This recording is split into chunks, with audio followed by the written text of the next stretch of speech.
Hello ಮಕ್ಕಳೇ, welcome. ಇವತ್ತು ಈ ಒಂದು ವಿಡಿಯೋದಲ್ಲಿ ನಾವು ಗೆಳೆತನ ಎಂಬ ಒಂದು ಪಾಠದ ಬಗ್ಗೆ ತಿಳಿದುಕೊಳ್ಳೋಣ. ಓಕೆ, ಅದಕ್ಕೂ ಮೊದಲು ನೀವೇನಾದರೂ ಫಸ್ಟ್ ಟೈಮ್ ನಮ್ಮ ಚಾನಲ್ ನೋಡ್ತಿದ್ರೆ ಪ್ಲೀಸ್ ಸಬ್ಸ್ಕ್ರೈಬ್ ಮಾಡ್ಕೊಳ್ಳಿ. ಆಗ ನಾವು ಯಾವುದೇ ಒಂದು ವಿಡಿಯೋ ಮಾಡಿದರೂ ಸಹ ನಿಮಗೆ ನೋಟಿಫಿಕೇಷನ್ ಬರುತ್ತೆ. ಓಕೆ, ಈಗ ಸ್ಟಾರ್ಟ್ ಮಾಡೋಣ. ಗೆಳೆತನ ಗದ್ಯ. ಓಕೆ, ಪಾಠಪೂರ್ವ ಚಟುವಟಿಕೆ. ಚುಕ್ಕಿಗಳನ್ನು ಸೇರಿಸಿ ಚಿತ್ರಪೂರ್ಣ ಮಾಡಿ ಬಣ್ಣ ತುಂಬಿ ಪ್ರಾಣಿಗಳನ್ನು ಗುರುತಿಸಿ ಹೆಸರು ಬರಿ ಅಂತ ಹೇಳಿದ್ದಾರೆ. ಓಕೆ, ನೀವು ನಿಮ್ಮ ಹತ್ರ ಏನಾದರೂ ಪುಸ್ತಕ ಇದ್ದರೆ ಆ ಪುಸ್ತಕದಲ್ಲಿ ಈ ಒಂದು ನೋಡಿ ಕೊಟ್ಟಿದ್ದಾರಲ್ವಾ, ಈ ಕುದುರೆಯನ್ನು ಡ್ರಾಯಿಂಗನ್ನು ಮಾಡಿಬಿಟ್ಟು ಈ ಕುದುರೆ ನೋಡಿ, ಇಲ್ಲಿ ಕುದುರೆ ಕೊಟ್ಟಿದ್ದಾರೆ ಕೆಳಗಡೆ ನೋಡಿ, ಇದು ಕುದುರೆ ನೋಡಿ, ಇದು ಕುದುರೆ, ಇದು ಒಂಟೆ ಅಲ್ವಾ.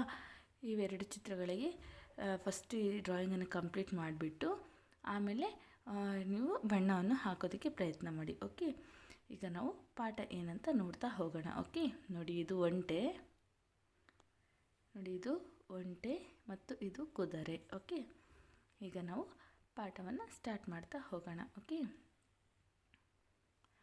ಕುದುರೆ ಮತ್ತು ಒಂಟೆ ಒಳ್ಳೆಯ ಗೆಳೆಯರಾಗಿದ್ದವು. ಒಂದೇ ಕಡೆ ವಾಸಿಸುತ್ತಿದ್ದವು. ಜೊತೆಯಾಗಿಯೇ ಆಹಾರ ಹುಡುಕಿ ತಿನ್ನುತ್ತಿದ್ದವು. ಒಮ್ಮೆ ಕುದುರೆಗೆ ಒಂದು ಆಲೋಚನೆ ಬಂದಿತು. ನಮ್ಮಿಬ್ಬರಲ್ಲಿ ಯಾರು ಹೆಚ್ಚು ಎಂದು ಒಂಟೆಯನ್ನು ಕೇಳಿತು. ಅದಕ್ಕೆ ಒಂಟೆ ಕುದುರೆಯನ್ನು ನಾವಿಬ್ಬರು ಸಮಾನರು ಅಲ್ಲವೇ ಎಂದು ಹೇಳಿತು. ಆ ಮಾತಿನಿಂದ ಕುದುರೆಗೆ ಸಮಾಧಾನವಾಗಲಿಲ್ಲ. ಆಗ ಅದು ಆನೆಯನ್ನು, ಅಲ್ಲಿದ್ದಾನೆ, ಅವನನ್ನು ಕೇಳೋಣ ಬಾ ಎಂದಿತು. ಒಂಟೆ ಒಪ್ಪಿಕೊಂಡಿತು. ಅವು ಆನೆಯ ಬಳಿಗೆ ಹೋದವು. ಕುದುರೆಯು ಆನೆಯನ್ನು ನಮ್ಮಿಬ್ಬರಲ್ಲಿ ಯಾರು ಹೆಚ್ಚು ಎಂದು ನೀನೇ ಹೇಳಬೇಕು ಎಂದು ಕೇಳಿತು. ಆನೆಯು ಸ್ವಲ್ಪ ಹೊತ್ತು ಆಲೋಚಿಸಿ ತಮ್ಮಂದಿರ, ಯಾರು ಹೆಚ್ಚು ಎಂದು ಸುಮ್ಮನೆ ಹೇಳುವುದು ಸರಿಯಲ್ಲ. ನಿಮ್ಮಿಬ್ಬರಿಗೆ ಓಟದ ಸ್ಪರ್ಧೆ ಏರ್ಪಡಿಸೋಣ. ಆದರೆ ಸ್ಪರ್ಧೆಯು 2 ಸಲ ಇರಲಿ. ಆನಂತರ ತೀರ್ಮಾನಿಸೋಣ ಎಂಬ ಸಲಹೆಯನ್ನು ನೀಡಿತು. ಸ್ನೇಹಿತರಿಬ್ಬರೂ ಒಪ್ಪಿಕೊಂಡರು. ಆನೆಯು ಸ್ಪರ್ಧೆಯ ಜಾಗ ಮತ್ತು ಸಮಯವನ್ನು ನಿರ್ಧರಿಸಿತು. ನೀವು ಈ ಬೇವಿನ ಮರದಿಂದ ಆರಂಭಿಸಿ ಆ ಕೊಳದವರೆಗೆ ಓಡಿ, ನಾನು ಕೊಳದ ಹತ್ತಿರ ಇರುತ್ತೇನೆ ಎಂಬ ಸೂಚನೆ ನೀಡಿತು. ಆನೆಯು ಅಲ್ಲಿಗೆ ಹೋಯಿತು. ಕುದುರೆ ಮತ್ತು ಒಂಟೆ ಓಡಲು ಶುರು ಮಾಡಿದವು. ಕುದುರೆಯೇ ವೇಗವಾಗಿ ಓಡಿ ಮೊದಲು ಗುರಿ ಮುಟ್ಟಿತು. ಗೆದ್ದ ಕುದುರೆ, ನೋಡಿದರಾ, ನಾನೇ ಹೆಚ್ಚು ಅಂತ ಗೊತ್ತಾಯಿತೆ ಎಂದು ಜಂಬದಿಂದ ಹೇಳಿತು. ಆನೆಯು, ಕುದುರೆಯೇ, ನಮ್ಮ ಒಪ್ಪಂದದಂತೆ ಇನ್ನೊಂದು ಕಡೆ ಸ್ಪರ್ಧೆ ಇದೆ, ಅದು ಆಗಲಿ. ಅನಂತರ ಯಾರು ಹೆಚ್ಚು ಎಂಬುದನ್ನು ತೀರ್ಮಾನಿಸಬಹುದು ಎಂದಿತು. ಓಹೋ,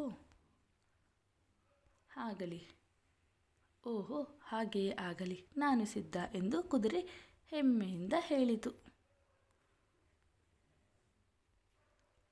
ಆನೆಯು 2ನೆಯ ಸಲದ ಓಟದ ಸ್ಪರ್ಧೆಯನ್ನು ಹೆಚ್ಚು ಮರಳು ಇರುವ ಜಾಗದಲ್ಲಿ ಏರ್ಪಡಿಸಿತು.